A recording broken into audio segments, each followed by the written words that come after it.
नमस्कार दोस्तों, कैसे हो आप सब। मैं पवन किशोर एक बार फिर से आप सबका बहुत बहुत स्वागत करता हूं आपके अपने यूट्यूब चैनल स्टडी अड्डा 95 पर। तो दोस्तों, जैसा कि आप सबको पता है, यूपी टेट का नोटिफिकेशन और सीटेट का भी नोटिफिकेशन आ गया है, यूपीएसआई का भी आ गया। तो जो टॉपिक हम पढ़ा रहे हैं बहुत महत्वपूर्ण टॉपिक है। वो किसी एग्जाम तथ्य के अगर मद्देनजर देखा जाए, किसी भी एग्जाम के मद्देनजर, तो वो बहुत इंपॉर्टेंट टॉपिक है और आता ही आता टॉपिक है। एक क्वेश्चन रेगुलर आता। तो फटाफट हमारे चैनल पर जो नए हमारे चैनल को शेयर करें, सब्सक्राइब करें और कमेंट करें, ठीक है। तो फटाफट आप लोग सेशन को शेयर कर दीजिए और हम लोग आज कंटिन्यू करेंगे गांधी युग को। तो जो गांधी युग के बारे में हम लोग पढ़ रहे थे, तो वो आज हम कंटिन्यू करने जा रहे हैं। अब तक आपने देखा कि काकोरी कांड हो चुकी है। वहाँ काकोरी कांड को ट्रेन को लूट लिया गया है और उसके बाद वहाँ 4 लोगों को फांसी दे दी गई है। कुछ लोगों को वहाँ से अंडमान निकोबार काला पानी की सजा हो चुकी थी। लेकिन भागने में सबसे बहुत तेज भागने में चंद्रशेखर आजाद रहते हैं और भागते भागते वो दिल्ली पहुंचते हैं। कहाँ पहुंच जाते हैं? दिल्ली पहुंच जाते हैं, ठीक है। तो दिल्ली पहुंचते हैं और दिल्ली के फिरोज शाह कोटला, फिरोज शाह कोटला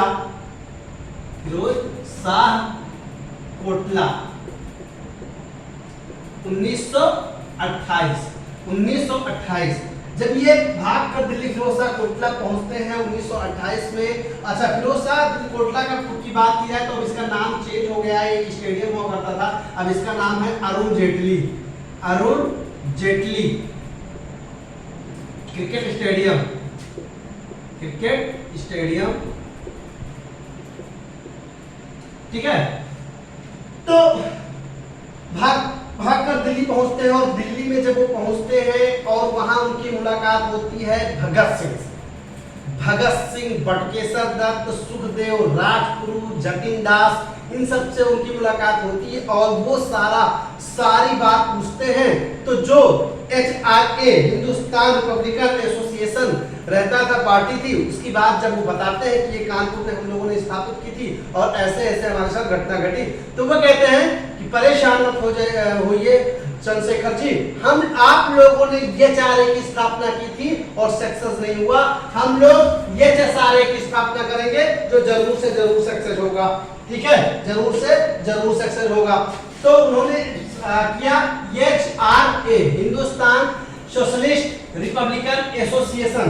इसका एक ही उद्देश्य था, इस पार्टी को बनाने का एक ही उद्देश्य था। इस पार्टी में चंद्रशेखर आजाद, भगत सिंह, जतिन दास, राजगुरु, सुखदेव, बटुकेश्वर दत्त जी थे, ठीक है। तो इसका एक उद्देश्य था कि इससे लूटेंगे, लूट के पैसा बनाएंगे, पैसे से इस पार्टी को सबसे ऊपर लेकर के आएंगे, तब अंग्रेजों की अच्छी खबर लेंगे, ठीक है। तो ये लेकिन परेशान हो जाते हैं कि अभी पिछले मतलब 1927 में ही 4 लोगों को फांसी दे दी गई और अंडमान निकोबार काला पानी भेज दिया गया, तो उससे परेशान थे लोग। अच्छा, परेशान थे भगत सिंह, तो भगत सिंह ने कहा कि छोड़ो यही इस बात को और इसे कुछ माहौल पर ठंडा होने दो। अब जब माहौल ठंडा हो जाएगा तो हम खुद ब खुद निचोड़ लेंगे अंग्रेजों को, ठीक है। उससे पहले 1927 देख लेते हैं। 1927 साइमन कमीशन, 1927 साइमन कमीशन। बात करें साइमन कमीशन की तो 1919 में एक एक्ट लागू हुआ था। उस एक्ट में कहा गया था कि हर 10 साल बाद अंग्रेज की ब्रिटिश की कमेटी भारत आएगी, ब्रिटिश की कमेटी भारत आएगी और भारत के विभिन्न जगहों पर चेक करेगी और चेक करने के बाद उस भारत की स्थिति का रिपोर्ट ब्रिटिश को देगी और उसी के चलते हुए ब्रिटिश को रिपोर्ट देने के चलते हुए 1927 को ब्रिटिश के रिपोर्ट के देने के चलते हुए 1927 को वहां भेजी गई, ठीक है।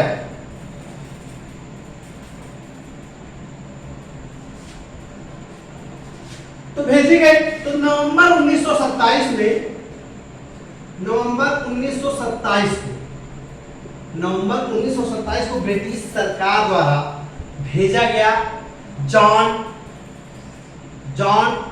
सन्स, ठीक है, कि जाकर के आप वहां चेक करिए और साइमन कमीशन की अध्यक्षता में आप वहां हमें रिपोर्ट दीजिए, ठीक है। तो आई होप कि आप लोग को समझ में आ रहा होगा अच्छे से। तो 1927 में सर जॉन की अध्यक्षता में 7 लोग लंदन से चल पड़ते हैं, 7 लोग लंदन से चलते हैं कमेटी बनाकर और भारत पहुंचते हैं। और भारत पहुंचने पर बहुत ही अच्छे तरीके से गांधी बाबा स्वागत करते हैं, बहुत ही प्यारी तरीके से कि आइए आपका स्वागत है, साइमन कमीशन आपका स्वागत है। और कहते हैं कि हे साइमन कमीशन, हम भारत की उन तमाम परिस्थितियों से वाकिफ हैं जहां हमारी स्थिति बहुत खराब है और आप 7 लोग हैं और हमारा भारत विशाल है, तो विशाल जन का देश भारत, आप इसका रिपोर्ट कैसे बनाएंगे और कितने कम समय में आप सरकार को इसकी रिपोर्ट कैसे देंगे। तो इसमें आप ऐसा करिए कि हम भारतीयों को इसमें शामिल कर लीजिए और हम भारतीय अच्छी जगहों पे जहां हमारी स्थिति खराब है वहां जाकर के हम आपको बहुत अच्छी तरीके से पैमाइश करा देंगे और आपका काम आसानी के साथ हो जाएगा। तो सर जॉन कहते हैं, अरे ये तो सोचने योग्य बात है। सर जॉन सोचने लगते हैं, अच्छा सोचते तो हैं, लेकिन सोचते सोचते कहते हैं नहीं, मुझे किसी भी भारतीय की जरूरत नहीं है, मैं 7 लोग ही हम बहुत काफी हैं, इसका अर्थ करेंगे। गांधी जी को आती है गुस्सा, तो गांधी जी उसी दिन क्या करते हैं, कहते हैं साइमन कमीशन वापस जाओ, साइमन कमीशन वापस जाओ, गो बैक साइमन कमीशन, कहते हैं गो बैक साइमन कमीशन। तो अगर क्वेश्चन आए एग्जाम में कि सबसे पहले गो बैक का नारा किसने दिया था, तो गांधी जी ने दिया। और गांधी जी ने इसका नारा कहां से दिया भैया, मुंबई में दिया। कहां दिया, मुंबई में दिया। अच्छा मुंबई में नारा दिया, मुंबई से तो भागे, वहां से भगाए गए कौन, सर जॉन। और सर जॉन अपने 7 कमेटी के लोगों के साथ भागकर लखनऊ से आते हैं और कहां पहुंच जाते हैं, मुंबई से भागकर आते हैं लखनऊ। और लखनऊ में भी उनका विरोध किया गया। अगर पूछा जाए आपसे कि लखनऊ में साइमन कमीशन का विरोध किसने किया था, तो खलीकुज्जमा ने किया था। किसने किया था, खलीकुज्जमा।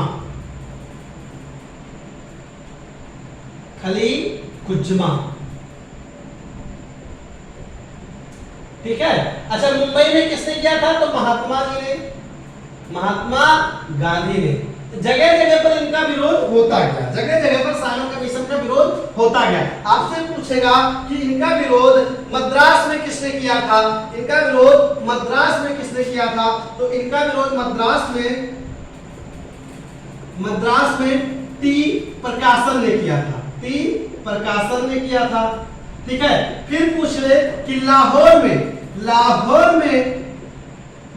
में इनका विरोध किसने किया था, तो लाहौर में जो इनका विरोध हुआ था वो लाला लाजपत राय ने किया था। ठीक है। तो जगह जगह पर जब साइमन कमीशन गो बैक, वापस जाओ, साइमन कमीशन वापस जाओ का नारा और झंडे, काले झंडे दिखाए गए, तो इनको बड़ी तकलीफ हुई। अब बड़ी तकलीफ होती है तो कुछ तो होना ही है भैया, जब बड़ी तकलीफ होती है तो कुछ ना कुछ तो होता ही है। और कहते हैं ना कि झुके जरे आदमी कुछ भी कर सकता है। ठीक है। इतना तो आपको समझ में आया होगा, आई होप आप लोग को इतना समझ में आया होगा। तो आगे बढ़ते हैं। अब जब ये लोग गुस्सा जाते हैं कि हम लोग वापस जाएंगे और ब्रिटिश को क्या मुंह दिखाएंगे, ब्रिटिश सरकार हमसे जब रिपोर्ट मांगेगी तो हम क्या करेंगे, और इसी चिंता में दुबराए जाते हैं। कहते हैं कि हमको इतनी ज्यादा चिंता है। वो इसी गुस्से में क्या होता है कि लाहौर, अच्छा बात करें लाहौर की, तो जब लाहौर में बात करें लाहौर की, तो लाहौर में किसने विरोध किया था, तो लाला लाजपत राय ने किया था। ठीक, लाला लाजपत राय ने लाहौर में उनका विरोध किया था। और जब वहां विरोध कर रहे थे और कुछ लोग मिलकर वहां काला झंडा दिखा रहे थे और परेशान कर रहे थे सर जॉन को, तो सर जॉन गुस्सा हो जाते हैं और लाहौर पुलिसकर्मी को कहते हैं कि फायरिंग कर दो, लाठी चार्ज कर दो। तो वहां लाठी चार्ज के लिए बोल देते हैं। अच्छा, लाठी चार्ज के लिए बोले कि उससे पहले जबकि लाहौर में विरोध किया था लाला लाजपत राय ने, ठीक है, मद्रास में विरोध किया था टी प्रकाशन ने, मुंबई में महात्मा गांधी ने और कुजुमा जी ने लखनऊ में किया था। लेकिन कुछ पार्टियां थी जो सपोर्ट कर रही थी, कुछ पार्टियां थी जो सपोर्ट कर रही थी साइमन कमीशन का, लेकिन इन बड़े नेताओं के सामने वो दब जाते थे। बड़े बड़े नेता के सामने सब दब जाते हैं, वो भी दब जाते हैं। कहने को देखो राष्ट्रपति जी के सामने, अगर राष्ट्रपति जी जिनको हम प्यार से फूफा जी भी कह सकते हैं, अगर वो दस्तखत ना करें तो प्रधानमंत्री जी कोई कार्य नहीं कर सकते। लेकिन मंत्री जी को राष्ट्रपति जी को लतियाने के लिए बैठे नहीं हैं। कौन से महाभियोग 61 में पढ़िए ना, महाभियोग 61 जब लागू होगा तो उसको लतियाना ही कहते हैं। प्यार की भाषा में महाभियोग का मतलब होता है कि राष्ट्रपति को लतिया देना। तो लाला लाजपत राय, अच्छा, अब जब लाला लाजपत राय को वहां विरोध करते हैं तो जो सर जॉन रहते हैं, सर जॉन वो आर्डर दे देते हैं। किसको दे देते हैं ऑर्डर? वहां के पुलिसकर्मी रहते हैं जो उनका नाम है जेपी सैंडर्स। जेपी सैंडर्स को कहते हैं लाठी चार्ज कर देते हैं और साइमन लाठी चार्ज कर देता, सैंडर्स लाठी चार्ज कर देता है। और लाठी चार्ज के दौरान गांधी जी लाला लाजपत राय जी की मृत्यु हो जाती है, सर में चोट आ जाता है और उनकी मृत्यु हो जाती है। ठीक, 30 अक्टूबर 1928 को ये घटना हुई थी। 30 अक्टूबर 1928 को जब लाठी चार्ज हुआ तो बहुत चोटें आई लाला लाजपत राय जी को, और 17 दिन बाद उनकी मृत्यु 17 नवंबर को हो जाती है। 17 नवंबर 1928 को हो जाती है। अब उनकी मृत्यु हो जाती है। अब यह बात पता चलती है HSRA, Hindustan socialist Republican association के मेंबर को, और उस मेंबर में चंद्रशेखर आजाद, भगत सिंह, राजगुरु, सुखदेव, बटुकेश्वर दत्त, जतिन दास ये रहते हैं। अच्छा, जब ये लोग रहते हैं तो ये लोग आते हैं लाहौर, दिल्ली से ये लोग आते हैं लाहौर, और लाहौर में इन लोगों को जब पता चलता है तो इनको बड़ा गुस्सा आता है और ये कहते हैं कि हम लोग 17 नवंबर को गांधी जी के 17 नवंबर को लाला लाजपत राय जी की मृत्यु हुई, लाजपत राय की मृत्यु हुई, तो 18 नवंबर को भी मृत्यु होनी चाहिए। और किसकी होगी? तो उन्होंने कहा सर जॉन की होगी, सर जॉन की होगी।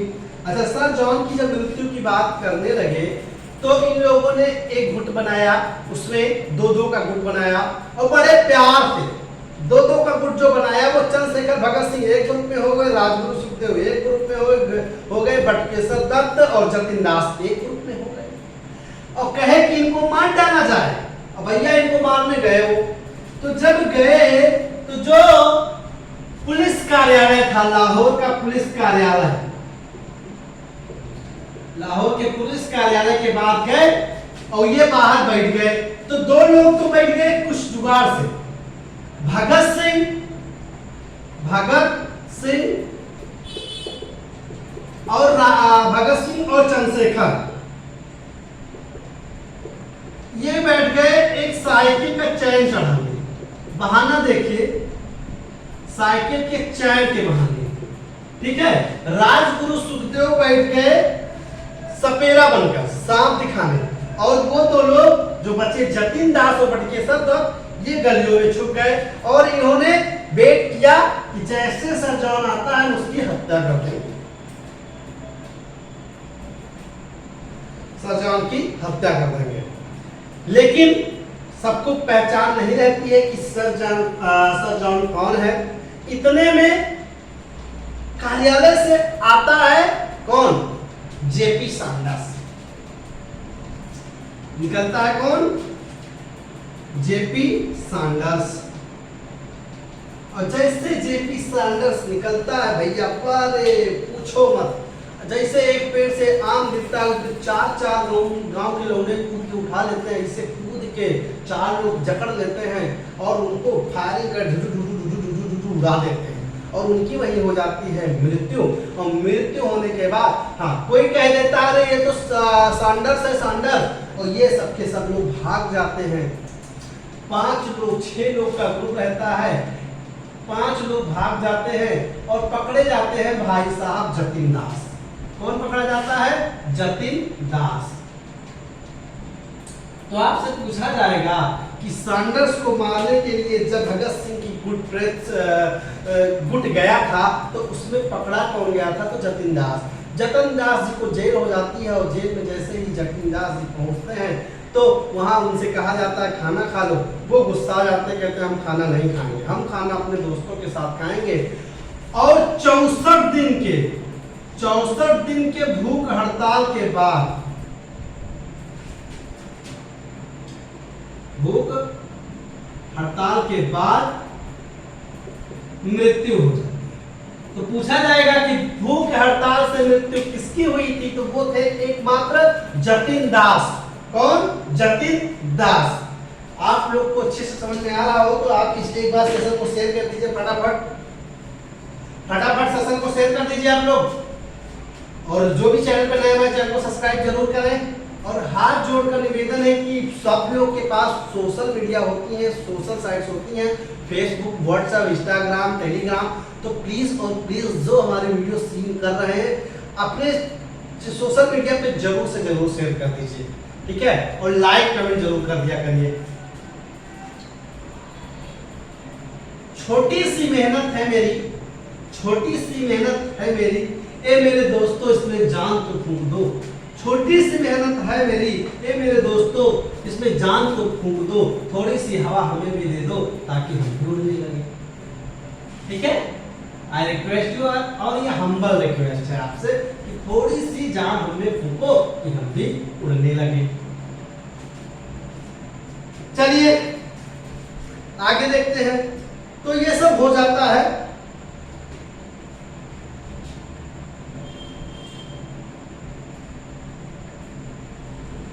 फिर क्या होता है कि जब इनको पता चल जाता है, ये लोग जतिन दास को फांसी हो जाती है, सॉरी 64 दिन बाद इनकी भूख हड़ताल से मृत्यु हो जाती है और ये बचकर भाग निकलते हैं। और लाहौर में ये चारों लोग ही रहते हैं। तब तक पता चलता है कि वहां पर 2 बिल पास हो रहे हैं, 2 बिल पास हो रहे हैं। और दोनों बिल को पास होने में, दोनों में एक होता है पब्लिक सेफ्टी बिल, जो 2 बिल पास हो रहे हैं। एक है पब्लिक सेफ्टी बिल,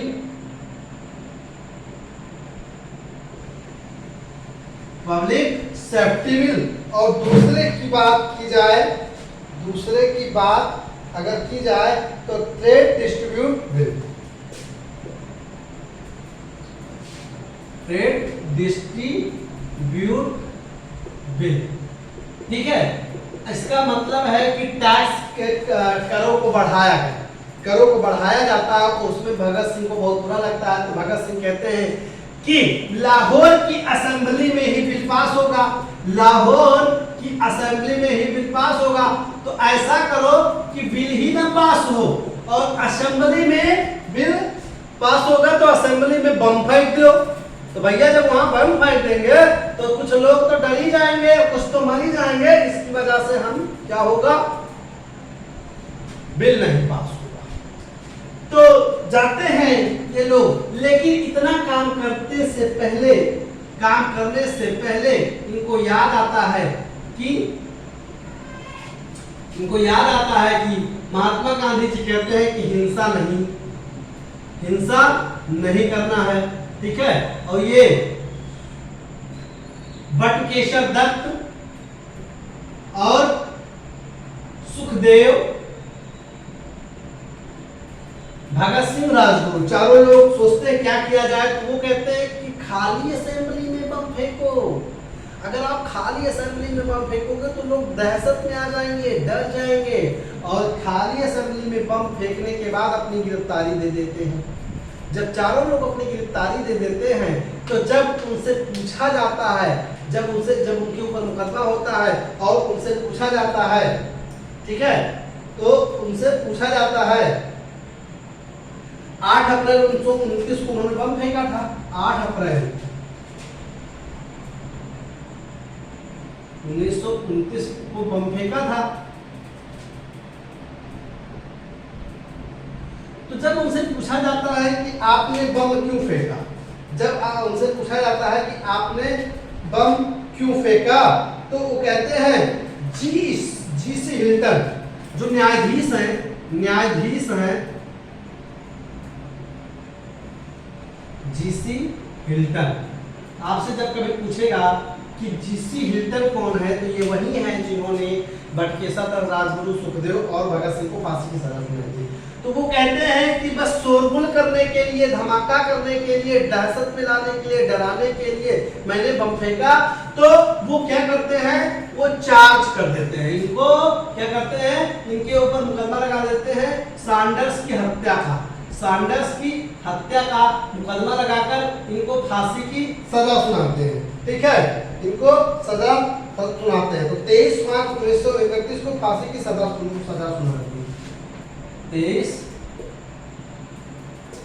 मार्च 1931 को फांसी की सजा सुनाई।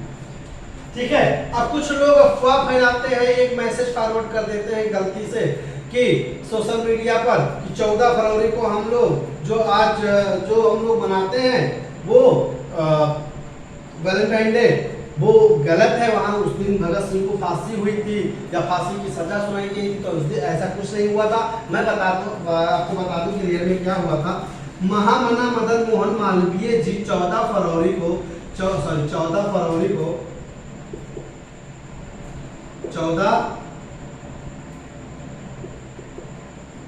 को गए थे इनको छुड़ाने। भगत सिंह, राजगुरु, सुखदेव और बटुकेश्वर दत्त को छुड़ाने गए थे, तो इसीलिए उस दिन ऐसा नहीं हुआ था। तभी से उस दिन काला दिवस मनाते हैं। ठीक है, काला दिवस मनाते हैं। और उसके बाद जब उनको नहीं छुड़ा पाए तो 23 मार्च 1931 को राजगुरु, सुखदेव और भगत सिंह को फांसी की सजा सुनाई जाती है और उनकी डेथ हो जाती है। इसके बाद डेथ होने के बाद फिर जो कमेटी बैठती है उसके बाद अगर हम पूछे कि कोई हमसे पूछे कि महात्मा गांधी ने उस समय एक्शन क्यों नहीं लिया था, तो हम यहाँ लाइव है तो हम लाइव पे ये नहीं कहना चाहेंगे कि इसमें कुछ दक्षिणापंथी, कुछ वामपंथी सारे स्टूडेंट्स होते हैं तो प्रॉब्लम्स होगी, तो इसलिए ऐसा कुछ नहीं बोलेंगे। बट हाँ, ऑफलाइन क्लास में जरूर बताते हैं। तो अगर आप हमारे चैनल पर नए हैं, हमारे चैनल को सब्सक्राइब करें, शेयर करें और कमेंट करें। जी हाँ, सोशल मीडिया पर सब आप प्लीज़ शेयर कर दीजिए, बहुत इंपॉर्टेंट वीडियो है और आपके लिए तो बहुत यूजफुल है। शॉर्ट वीडियो है, बहुत इंपॉर्टेंट जानकारी इसमें मिलती है। और हमारे चैनल से जुड़ने के लिए बहुत बहुत धन्यवाद।